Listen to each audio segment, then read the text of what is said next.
السلام علیکم friends and welcome to history ہمارے ساتھ۔ دوستو 1169 میں دنیا اسلام کا سیاسی مطلع پرسکون تھا اور مسیح دنیا میں بھی کسی ہنگامے کے آثار نہ تھے۔ فلسطین میں صلیبی جنگ آزما بغیر کسی رکاوٹ کے اپنے کاروبار میں مصروف نظر آتے تھے۔ بظاہر ہر طرف امید جمی تھی، لیکن حقیقی معنی میں نہ امن فلسطین میں تھا نہ دوسرے ملکوں میں۔ پچھلی گرمیوں میں بارش نہیں ہوئی تھی، گندم اور جو کے لالہتے کھیت مرجھا گئے تھے، فصلیں کم تھی اور غلے کی مقدار بہت مختصر، مویشیوں کے لیے چارہ بھی کم تھا اور پھلوں کی فصل بھی برائے نام تھی۔ ایسے سخت زمانے میں بعض اوقات لوگوں کا جی چاہتا ہے کہ شمشیر بکف سرحد عبور کر کے اپنے ہمسائے کے کھلیانوں پر قبضہ جما لیں۔ گزشتہ 70 سال سے یروشلم اور اس کے نواحی علاقے پر صلیبی فاتحین کا قبضہ تھا۔ وہ وہاں آباد ہو گئے تھے اور انہوں نے وہیں رہنے کا عزم کر لیا تھا۔ ان سے قبل یہاں بنی اسرائیل کے معبد تھے۔ انہوں نے بنی اسرائیل کے معبدوں کی جگہ اپنے کلیسا بنا لیے تھے اور دور دور تک پہاڑیوں کی سگلاخ چوٹیوں کو قلعوں کے تاج پہنا دیے تھے۔ وہ اس سرزمین کے حاکم تھے۔ ان طالع آزماؤں کے بیٹے اپنے والدین کے وطن سے ناآشنا تھے۔ ان کے پوتے سرزمین فلسطین میں پروان چڑھے تھے اور اپنے اجداد کے ملک کو ماوراء البحر کہا کرتے تھے۔ دوستو مسلمانوں نے مسیح فاتحین کی موجودگی گوارا کر لی تھی، کیونکہ وہ سمجھتے تھے کہ قسمت کے فیصلے سے مفر نہیں، لیکن وہ القدس کے چھن جانے پر نوحہ کنا رہتے تھے۔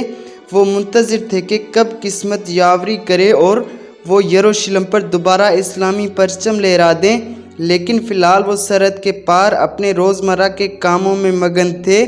اسلامی سلطنت اور مسیحی ریاست کے درمیان کوئی واضح حد فاصل نہ تھی، بس ایک موہوم خط تھا جس کے پار اسلامی دنیا شروع ہوتی تھی اور مسیحی اقتدار کی حدیں ختم ہو جاتی تھیں۔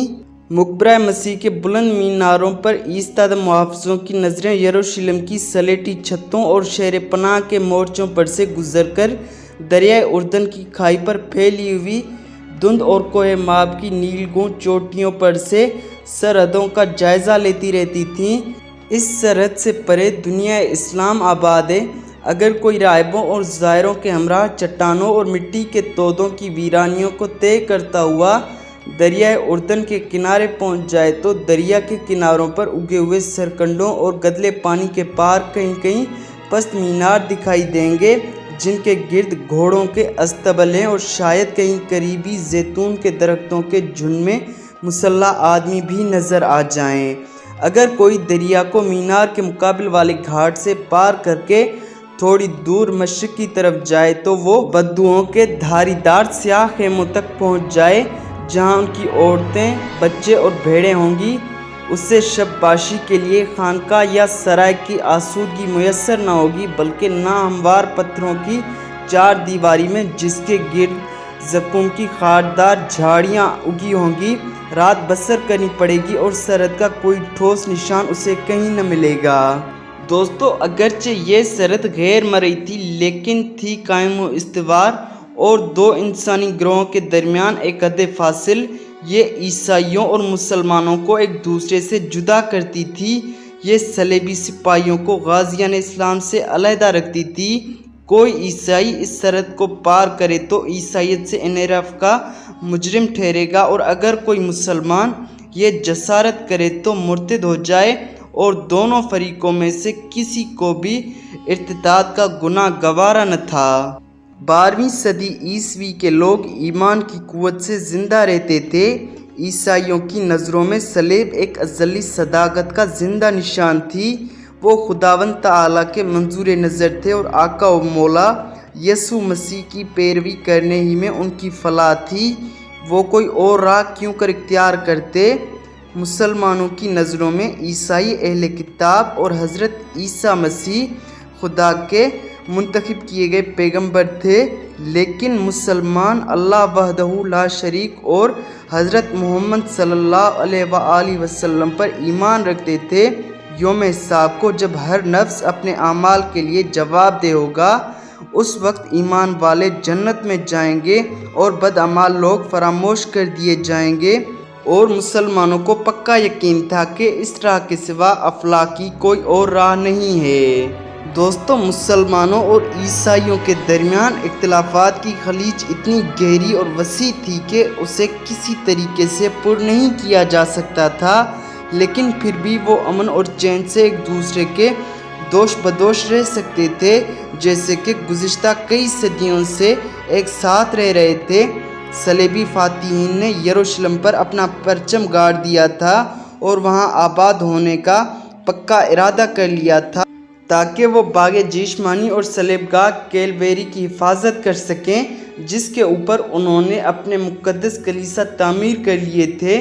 ان کی نظروں میں یروشلم کی سرزمین دنیا کا سب سے معزز اور متبرک خطہ تھی، لیکن مسلمان بھی یروشلم کو محترم سمجھتے تھے۔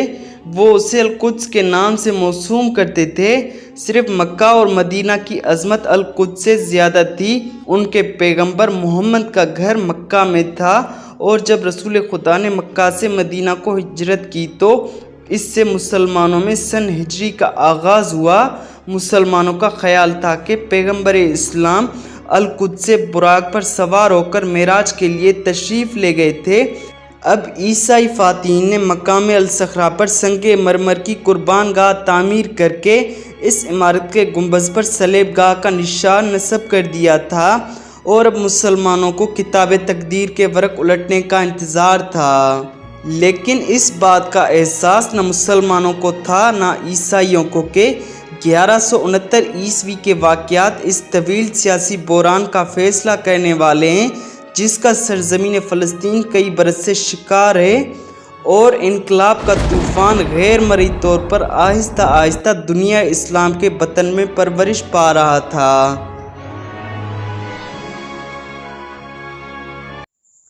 دوستو، امید ہے آج کی قسط آپ کو پسند آئی ہوگی۔ اگر یہ قسط آپ کو پسند آئی ہو تو ویڈیو کو لائک اور شیئر کر دیں اور چینل کو سبسکرائب کر دیں تاکہ آنے والی ہر قسط کا نوٹیفیکیشن آپ کو بآسانی ملتا رہے۔ ملتے ہیں اگلی قسط میں، تب تک اپنا بہت زیادہ خیال رکھیے۔ اللہ حافظ۔